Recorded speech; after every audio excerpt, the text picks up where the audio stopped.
Hello students, मैं संतोष चौधरी और एक बार फिर हम प्लस टू क्लास का नेक्स्ट टॉपिक कर रहे हैं। तो लास्ट जो वीडियो है उसमें जो है वो हमने पढ़ा था अपने पास कैपेसिटर के बारे में, कैपेसिटर और कैपेसिटेंस के बारे में हमने डिटेल से पढ़ा था। आज जो है वो हम पढ़ेंगे अपने पास कम्बिनेशन ऑफ कैपेसिटर। तो कम्बिनेशन ऑफ कैपेसिटर जो है अपने पास मोस्ट इम्पॉर्टेंट टॉपिक है फॉर न्यूमेरिकल के लिए। यहाँ से जो है सबसे ज़्यादा आपसे कोई भी बोर्ड एग्ज़ाम होते हैं उनमें आपसे सबसे ज़्यादा न्यूमेरिकल पूछे जाते हैं।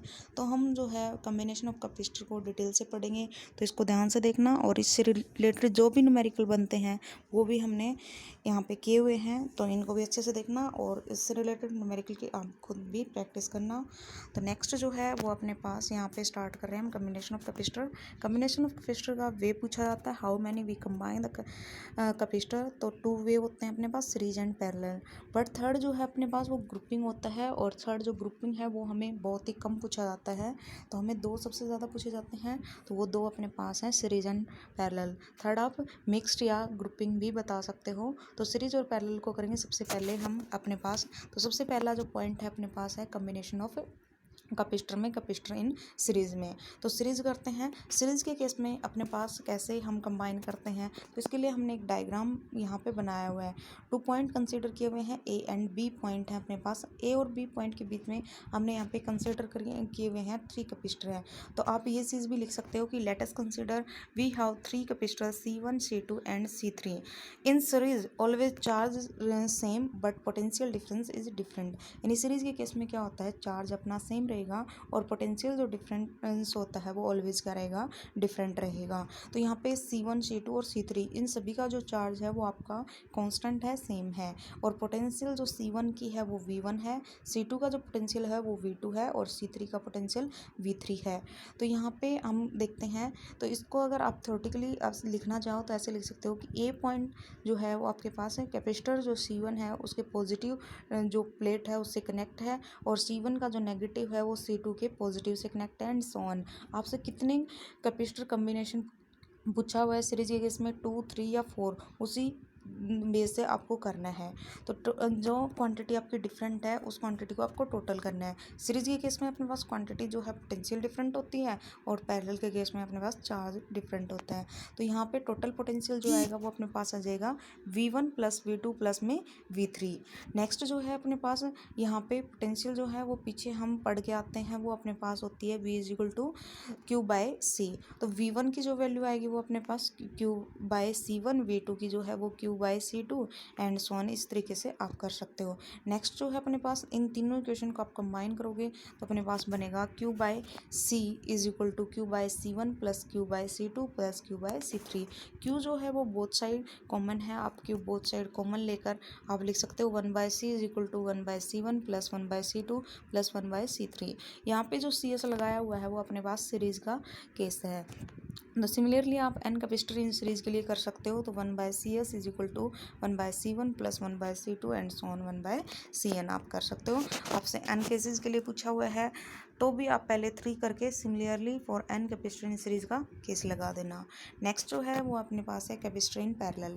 तो पैरेलल के केस में क्या करेंगे, हम 3 कैपेसिटर कंसिडर कर रहे हैं। तीनों की जो चार्जेस हैं वो डिफरेंट है, बट पोटेंशियल क्या है आपका कांस्टेंट है। तो यहाँ पोटेंशियल अपने पास क्या है, V है, और चार्ज C1 का Q1, C2 का जो है Q2 और C3 का जो है वो Q3 है। तो ये केस आप लगा देंगे। इसके केस में क्या है अपने पास है, जो पॉइंट है अपने पास है यहाँ पे A और B पॉइंट आप कंसीडर भी कर सकते हो, अदरवाइज इस तरीके से भी लिख सकते हो।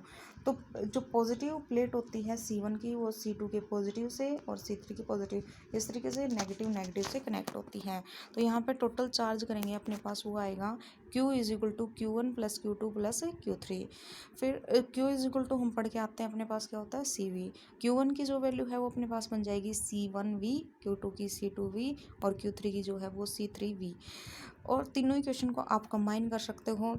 तो तीनों इक्वेशन को आप कंबाइन करोगे तो आपके पास आएगा CV is equal to C1V plus C2V plus C3V, और V यहाँ से कॉमन आएगा तो अपने पास बचेगा C is equal to C1 plus C2 plus C3, और आप CP लिख सकते हो। और पैरेलल केस के लिए C1 plus C2 plus C3। अब आपसे कितनी जो कैपेसिटर हैं वो कंबाइन किए हुए हैं 2, 3, 4, तो उनमें से उसी के अकॉर्डिंग आपको ये कम्बिनेशन बताना है। सिमिलरली फॉर एन कैपेसिटर के लिए आप लिख सकते हो CP is equal to C1 plus C2 plus and so on CN। ठीक है, अब जो है इनसे रिलेटेड हमें न्यूमेरिकल पूछे जाते हैं, उनको कवर करेंगे। तो सबसे पहला न्यूमेरिकल है जो हमने सिंपल लिया हुआ है, जहाँ पे अपने पास कैपेसिटेंस के बारे में पूछा हुआ है कि आपको कैलकुलेट करना है कैपेसिटेंस क्या आएगा। तो यहाँ न्यूमेरिकल देखते हैं हम। Two conductor have net charges of 20 micro coulomb if the potential difference between the conductor is 20 volt, calculate the capacitance of the system. क्या कहता है, टू कंडक्टर हैं जिसका नेट जो चार्जेस है वो +20 माइक्रो कूलम है। तो सबसे पहले आप यहाँ कोई भी अगर स्मॉलेस्ट या लार्जेस्ट जो यूनिट गिवन है तो उसको कन्वर्ज करोगे, स्टैंडर्ड यूनिट में कन्वर्ट करोगे। यहाँ माइक्रो दिया हुआ है, 1 माइक्रो में जो होता है वो 10⁻⁻6 होते हैं। तो सबसे पहले आप इसको कन्वर्ट करोगे। तो सबसे पहले आपको फॉर्मूला पता होना चाहिए। कैपेसिटर का जो फॉर्मूला होता है अपने पास C is equal to Q/V होता है, तो आप फॉर्मूला यहाँ लगा देंगे। नेक्स्ट जो है Q की वैल्यू अपने पास गिवन है, आप उसको स्टैंडर्ड में ले आओ, तो 20 × 10⁻⁻6 कूलम हो जाएगा। और V जो है आपको स्टैंडर्ड में ही गिवन है 20 वोल्ट है, तो यहाँ वैल्यू पुट करोगे तो अपने पास जो आएगा वो आएगा 10⁻⁻6 फैराडे। नेक्स्ट जो न्यूमेरिकल है आपको डायग्राम गिवन है, हो सकता है आपको डायग्राम गिवन हो या स्टेटमेंट गिवन हो, तो आप उसी के रिगार्डिंग इसको करना। तो यहाँ पे अपने पास डायग्राम गिवन है, 2 कैपेसिटर दिए हुए हैं जिनमें आपको एक 6 और एक 3 माइक्रो फैराडे दिया हुआ है, और आपको टोटल कैपेसिटर पूछ रहा है। यहाँ सीरीज़ के केस में है, तो हम सीरीज़ के केस में पढ़ के आए, अपने पास रेसिप्रोकल होता है 1/C1 प्लस 1/C2, तो 1/6 प्लस 1/3 इनको कंबाइन कर देंगे और अपने पास जो है वो आएगा 1/CS की वैल्यू 1/2 आ जाएगी, और इसको CS की फॉर्म में लिखेंगे तो 2 माइक्रो फैराडे आ जाएगा। नेक्स्ट जो न्यूमेरिकल दिया हुआ है उसमें अपने पास पैरेलल का केस दिया हुआ है, एक जो है वो अपने पास 2 माइक्रो फैराडे और अनदर जो है वो अपने पास 1 माइक्रो फैराडे दिया हुआ है। टोटल कैपेसिटेंस फाइंड आउट करना है अपने पास A और B के बीच में, तो हम पैरेलल का केस लगाएंगे C1 प्लस C2, तो 2 और 1 को कंबाइन कर देंगे और अपने पास आ जाएगा 3 माइक्रो फैराडे। आपके पास वैल्यू कोई भी हो सकती है। नेक्स्ट जो न्यूमेरिकल है उसमें आपके पास सीरीज और पैरेलल बोथ केसेस दिए हुए हैं, यानी हम कह सकते हैं ये ग्रुपिंग का केस है या मिक्स केस है। तो ग्रुपिंग के केस में अपने पास सबसे पहले हम हमेशा उन कैपेसिटर को सोल्व करते हैं जो सीरीज़ में होते हैं। तो पहले आप सीरीज़ की केस को सोल्व करके फिर हमें क्या करना है, पैरेलल का केस अप्लाई करना है। तो सीरीज़ में फर्स्ट जो है वो अपने पास 2 और 4 है और 1 और 1 है। 2 और 4 को सीरीज़ में कंबाइन करेंगे, 1 और 1 को सीरीज़ में कंबाइन करेंगे और दोनों को सीरीज़ में कंबाइन करके बाद में हम पैरेलल का केस लगाएंगे और टोटल कैपेसिटेंस कैलकुलेट कर लेंगे। तो ये था अपने पास कम्बिनेशन ऑफ कैपेसिटर से रिलेटेड न्यूमेरिकल वगैरह जो भी पूछे जाते हैं। Thank you, like share and subscribe. और नेक्स्ट जो वीडियो में है वो अपने पास चैप्टर फिनिश हो जाएगा और उसमें energy storing of a capacitor से रिलेटेड जो भी न्यूमेरिकल है या जो क्वेश्चन पूछे जाते हैं या energy storing of a capacitor की स्टेटमेंट है तो वो उनको हम कंप्लीट करेंगे, तो उसको ध्यान से देखना।